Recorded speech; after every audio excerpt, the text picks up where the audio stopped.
So, I'm done with Yu-Gi-Oh! That's right, I'm done. It's been a long time coming. So, if you guys already know, I'm Rogue Hero. This is my channel. Obviously, you guys been seeing my channel. So, what I mean by when I'm done with Yu-Gi-Oh! I'm done with competitive Yu-Gi-Oh! I still love Yu-Gi-Oh! As a card game. I still love Yu-Gi-Oh! As a hobby.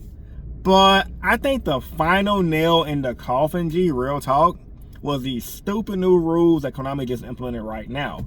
For you guys that's been living under a rock like I was, getting my haircut, you know how to get fresh before I hit the gym, they just pretty much killed the competitive scene in my opinion. Some people are saying we're overreacting.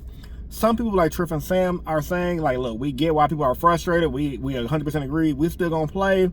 But even Triff said in Team Sam's video, which is an awful video, so check it out. Him and Triff kind of gave their opinion on the new Yu-Gi-Oh! Rulings that was just implemented. They said, hey, man, if you guys keep making people pissed off, we can just go play other card games. There's nothing stopping people from playing other card games. And essentially, the rulings are this. Essentially, nowadays, when you go to an event, when you finish top cut, if you don't make top 8, you're not topping the event.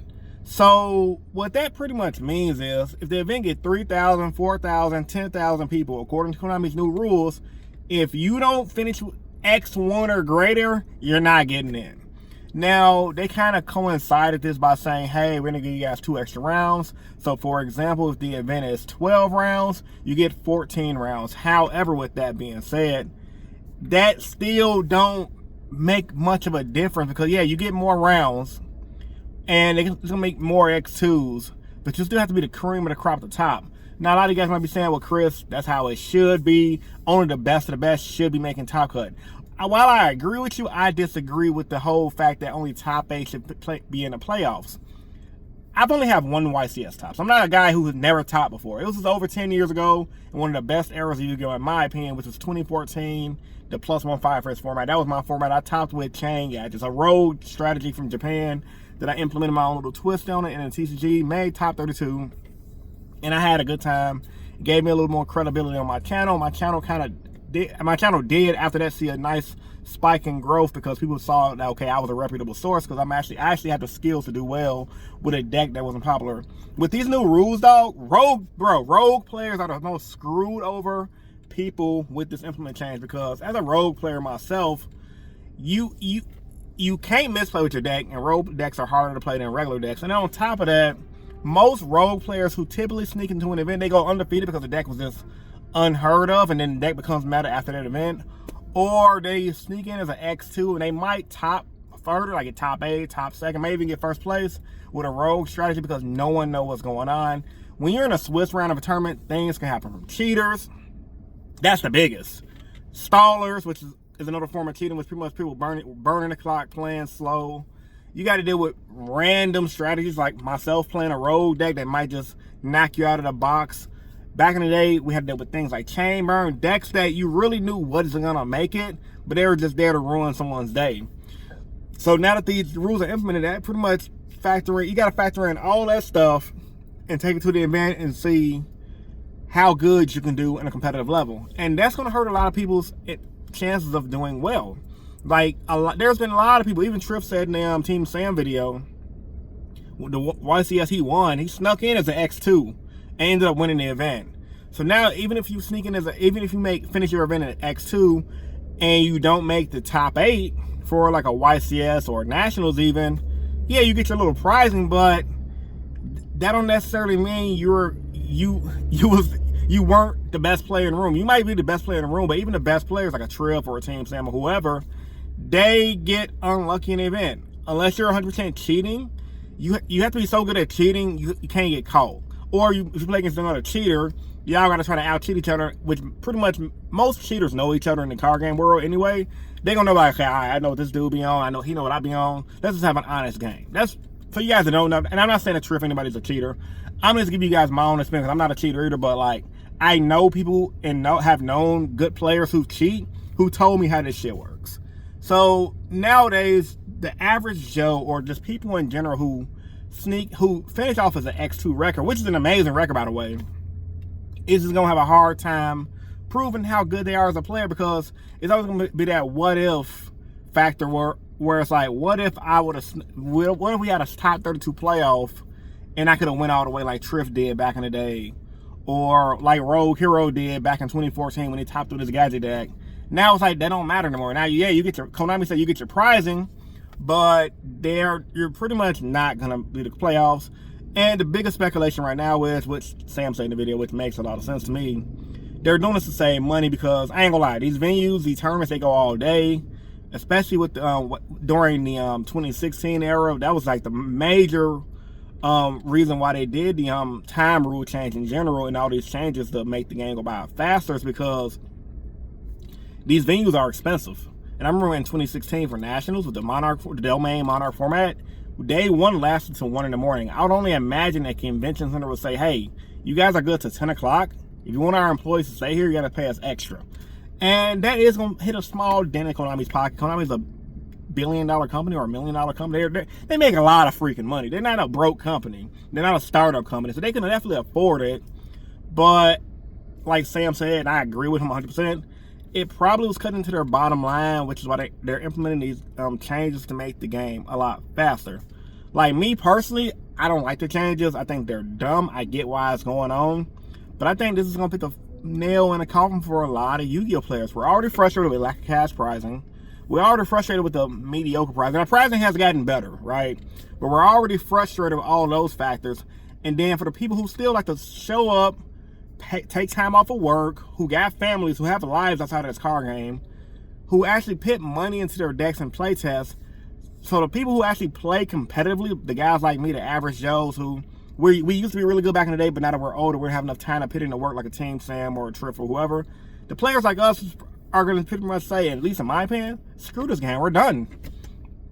I don't want to go pay $1,500 to go, or $1,000 or however much you pay to go to an event, to go get sacked because I finished X2 and I can't make it. Now, yeah, I got prizing, but I made X2, didn't finish the top couple playoffs. I probably could have won the event if the rules were still the same back in the day, like it was back in the day. Now, I got to worry about getting sacked by some dude or getting cheated or whatever, and my whole weekend is ruined. Now, people might say, well, you're taking the same risk when you're going to go try to win an event anyway because you might just go X3 drop. But at least it's the fact that at least you know you had a chance to potentially make top 32 and you gave it your all. Because once you get into top 32, it's like, it's kind of hard to explain because it's been a while for me personally, but it's like, damn, I got a chance to win this game. You got what, top 32, 16, 8, top 4, and then it's the finals. 5 more rounds.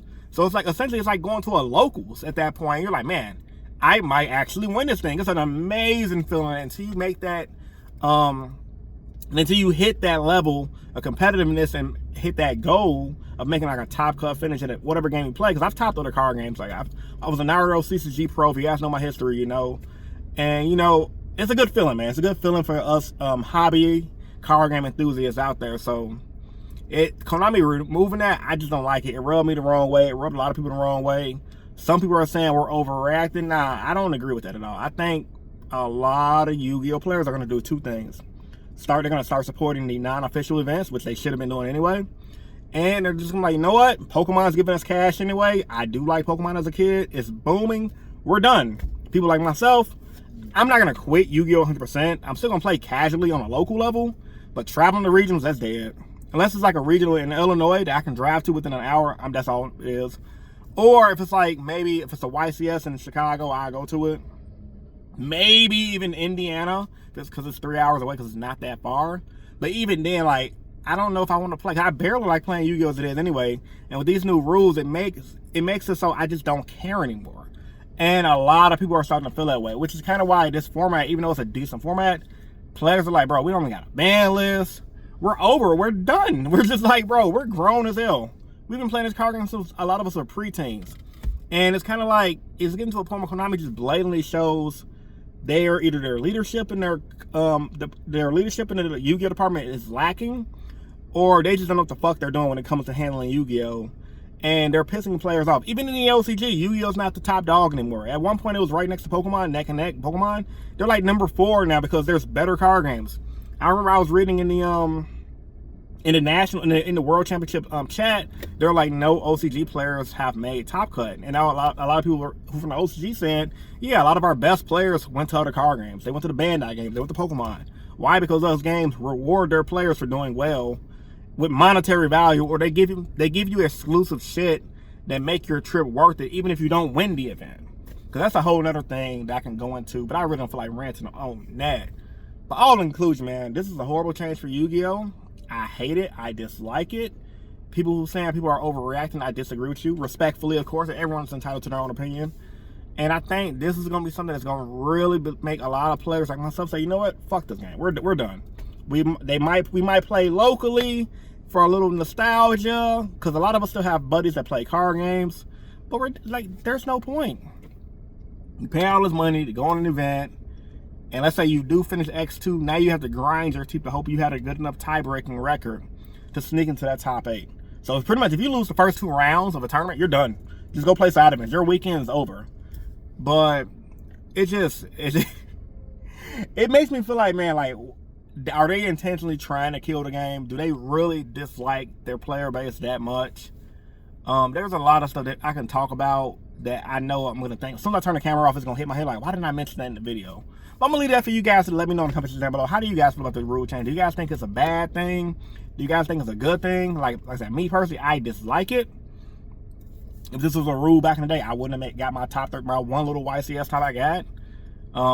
But yeah, this is just, it's bad business, bro. There's too much competition for Konami right now to be pissing their player base off so consistently.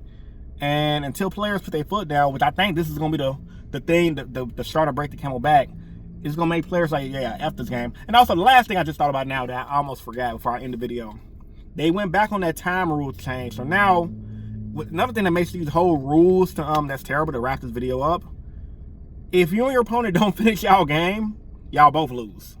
So imagine you're X1, you're close to top in this round 8 of a tournament, and you're playing some asshole who don't like you for whatever reason, or he's pissing you off, or he knows you're about to cook him.